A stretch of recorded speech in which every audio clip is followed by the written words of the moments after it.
Stacey and J Sbu. It's Tuesday, so we get into this. The views and opinions expressed in this feature are those of the listeners and participants and do not necessarily reflect the views of East Coast Radio. All right, everybody, buckle up. So a little bit earlier, we told you about this viral TikTok video. This lady was making the point that we cannot not be, her words, so for real right now.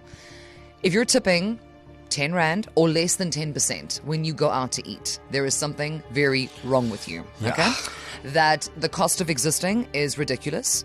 These wait staff are running up and down. They are tending to your absolute every need. And if you can afford to go out, that's the basis of the argument. If you can afford to go out, you should be able to afford to tip, okay?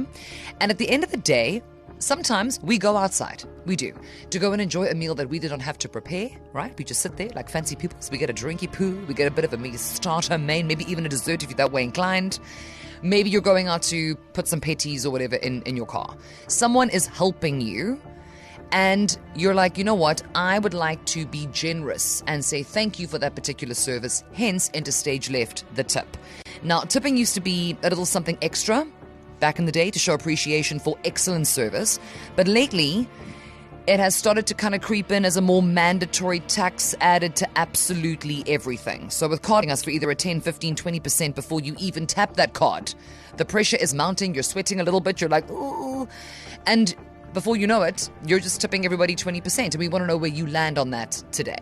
All right, so this is the Great Drive Debate. One argument, two sides, and you get to weigh in. And the one side is as follows. Reward the hustle.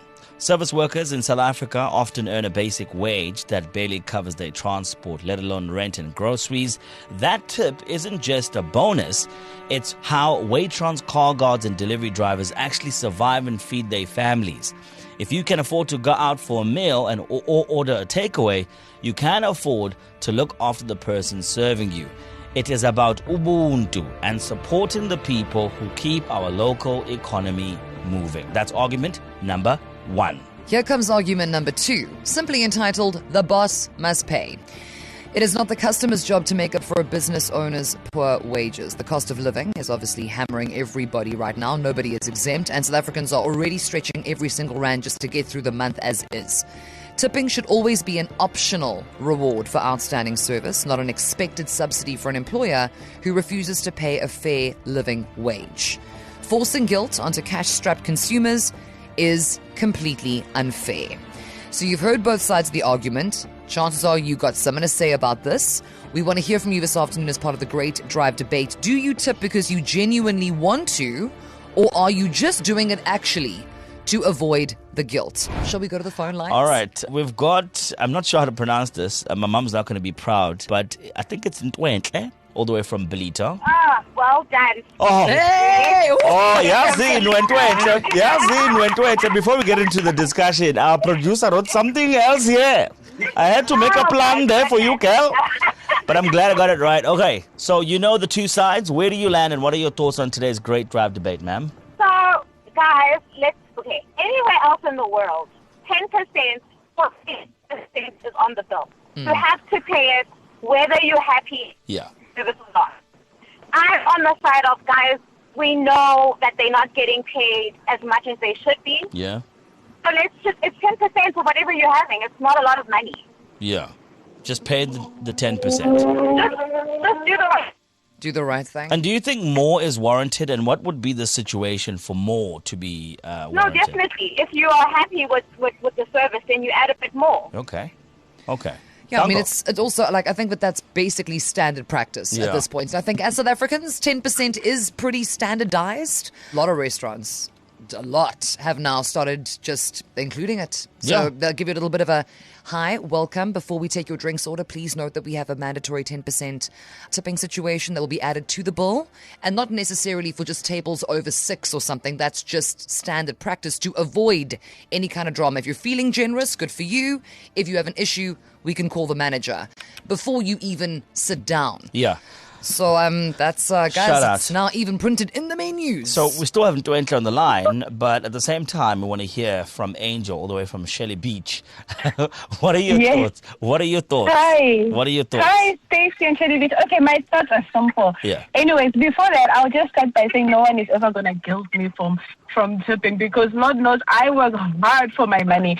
And there is no way on this earth that someone is going to force me to tip them just because it's their way of life or whatever. Yeah. No, guys. Well, I'm going to Angel said no. There will be no guilt here. There's no guilt There's here. no way. There's no Okay. way.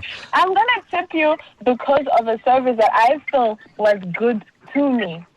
Not because it's standard or whatever. Or No, that's none of my mandatory. business. Your company needs to pay you. Okay, You great. when you were busy with your interviews and whatever, Yeah. you agreed to whatever agreement that they gave you. So you were not Angel. counting on my money. No, you were not. Well, Angel. So how do you expect me to? Siyakuzwa Kolite. Ntwentle, do you have anything to say? Do you have anything to say to I just Angel? want to ask Angel, Ask me. are they working hard for their money as well? I mean, But they're working. yes, they are working, but we know the service culture and how these people are getting paid. It's really nothing. They really, really rely on their tips. And Then I think they need to hunt for another job. That's it. If you're not happy with what you're getting, you go and look for something where you can get what you want. Because we're all trying to push for our survival. We are. And you know, there was another thing, the voice note of some other lady that was saying, why are you at the restaurant for? I'm there to enjoy some good wings or some good shrimp or whatever. Please, don't count on my money, guys. Otherwise, I'm just going to buy a takeaway and go home and enjoy the food at my house. All right, Ntwentle and Angel, you two need to grab a drink, and guess what? None of you have to tip. I'll pay for the tip. We're now going to turn to Adrian from PMB. Adrian, welcome to the show. How are you? I'm fine, yourself. No, Thanks for having me. good. Thank you for Good. being here. Adrian, what do you make of all of this? Well, to be quite honest with you, I mean, my wife and I, we both started off, in the working world, waiters or waitresses. So, I do believe that if you're gonna, let's put it this way: when we used to get tipped, it was because of the service that we give. Yeah. And I mean, you're working very hard for that money. But I do believe that if you're expecting to get a tip, I think you need to give the best service that you possibly can. Yeah. Yeah, so kind of like a quid pro quo. I do well, Yes, I mean, and I'm the guys incentivized. do work hard. Yes, yeah, okay. All right, fair. Let's go Very, to Karen. very fair. Let's go to Karen from Phoenix, rather. Adrian, please stay on the line. Okay, Karen, welcome to the show, man. How you doing? How's it, Jay? How's it? We good. Guys? Yep. We good. Talk to us. Where do you land on today's great drive debate, buddy? So let me put off the bat. First of all, we tip all the time, right? So we go with a generalized 10% on everything that we order. It doesn't have to be exactly 10%. It's just round up. But then if you consider what the other callers have said, is that from a business point of view, right, when you have a product to sell, you factor in a cost of that product. So whether it's food, whether it's clothing, etc., you put a cost on that and you say, cool, that is my cost, and I want to charge the client so much for that price, right, which is the menu, essentially. Now, that is basically a cost. So if you want to factor in like extra costs for the waitresses, etc., right, and you say that's up to the consumer to pay based on the tips, then that's a bit wrong. Now, where do we draw the line? Because let's consider you're going to buy clothes at a clothing store. You have the assistant there to pick out the clothes from the top rack to find the correct size to you, Yeah. to find the matching color, etc. Do we now have to start tipping them as well? Yeah. Okay, So, fair yeah, question. That's where I land at. Adrian, what are your thoughts on what Karen had to say? To be quite honest with you, when you're working as a waiter or waitress, you're working long hours. And I think a lot of people but I think they work hard for the tips that they do get. So, I mean, I do agree with what the other caller is saying, but it's a completely different industry to clothes, whatever the case may be. Here, a person is giving you their service, their time. So I think it's warranted. Well, boys, listen, thank you very much for both of your opinions. It's valid, and this is a conversation that we could literally have until the cows come home. I was living in Johannesburg for about 3.5 seconds. You know, people are fancy in Joburg. And I'd made a new friend. And the bill came and I tipped 10%, and she was very geskok. And she openly judged me at the little coffee shop inside of the bookstore in Hyde Park and said to me, "You can afford to tip more, so you should." Ooh.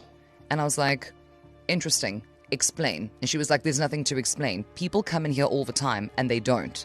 It's not about you feeling like you must overcompensate. But if you're in a position to do something, if you can help, you help. She's like, so think about it like that. And that's something that's always stuck with me. Yeah. And what's been remarkable is that we haven't had much of anybody being like, oh, the service is so terrible, why must I tip? I think it's more it really is a moral kind of thing. You're like, you either believe in it or you don't. But as I said earlier, more and more restaurants, at least here in the Mhlanga area, where obviously with a lot of international tourists and stuff, we may be in their countries, you don't tip. Yeah. That's just like not what you do, right? That's not like best practice there. But here that's what we do. And these little notes that are passed you before you even sit down, letting you know that this is what the story is going to be. And each restaurant obviously has the right to do that. And then also you don't have to sit there if you don't want to. So I don't know. I just kind of feel like it's people who are touching your food, guys, at the end of the day. You know what I'm saying? There must be shown some level of respect Yeah, and acknowledgement, man. But you can chime in if you can. Hi, Stacey and J Sbu, Lisa from the Bluff. If you are very good at your job and your serving is on point, there's no reason for people to give you 10% and more. But if you are slack, I'm sorry, you're not getting anything from me. And I've been in this environment. I've worked in this environment. I've managed a restaurant. It all depends on your service and the attitude of the staff member or even management that's running the establishment. Hi guys, this is William. Look, if somebody wants to tip somebody, that's their prerogative. But the moment you start saying it's a necessary thing, then if that's the logic, why don't all service industry people receive tips? We should be giving every single person in the service industry a tip, from your person filling your fuel tank to filling in your tires to people packing the shop shelves with all the products that you buy. Why don't we tip all of them? They're working hard too, running up and down between storage places and store shelves and all of that. Hey, Stacey and J Sbu, it's Michelle. Firstly, it's not the public's responsibility to pay the salary of that waiter. It's the establishment or the boss himself, because they employed that person to work for them, and that person is just doing us a service when we are going to that restaurant. So now imagine if I am taking my family to treat them for maybe a birthday or Mother's Day or whatever special occasion. Now imagine I've got just enough money to treat my family, and then I must also have money to pay that waiter's salary. No. That's just not on. It's the establishment's responsibility, who employed that waiter, that needs to pay them a proper salary. Stacey and J Sbu on East Coast Radio.